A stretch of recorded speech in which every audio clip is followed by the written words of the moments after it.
একটা education platform. হ্যাঁ, আমি তথ্য সংগ্রহ করে সবাইকে জানাচ্ছি। এইখানে রূপবানী কমল দুলাইয়া নাচলে কিন্তু লক্ষ লক্ষ ভিউজ চলতো, আমি জানি এগুলো হয়।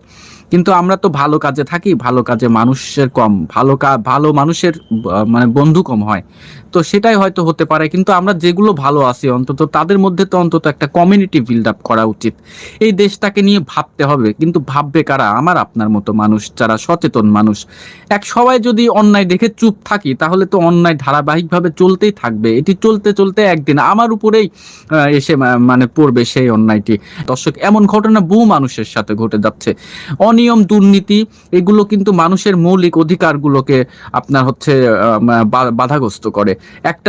একটা সুশৃঙ্খল জাতি গঠনে আপনার হচ্ছে বাধাগ্রস্ত করে, একটা উন্নত দেশ গঠনে বাধাগ্রস্ত করে। হ্যাঁ, মানুষের অধিকার একদম সবার অধিকার একদম সমান অধিকার থাকা উচিত। বা রাষ্ট্রের দুর্নীতি রন্ধে রন্ধে, আমি আগে যখন একটা সরকার ছিল তখন মাঝে মধ্যে মজা করে বলতাম যে একদম বাথরুম থেকে গণভবন পর্যন্ত বাংলাদেশের দুর্নীতি রন্ধ্রে রন্ধ্রে ভরে গেছে। তো ঠিক দেখুন, এই জিনিসটা কিন্তু এখনো বন্ধ হয় নাই। এই মাঝখানে একটা অন্তর্বর্তীকালীন সরকার চলছে, সংকটকালীন পরিস্থিতিতে আগামী কয়েকদিন পর জাতীয় ত্রয়োদশ নির্বাচন।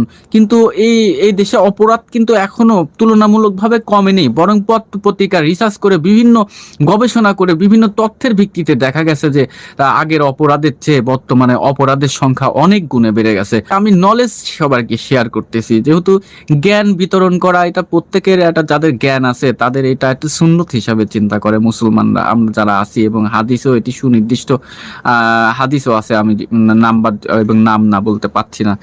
তো বিষয় হয়েছে কি, এটি ভালো কাজে তো অন্যদের সবাইকে সহযোগিতা করা উচিত।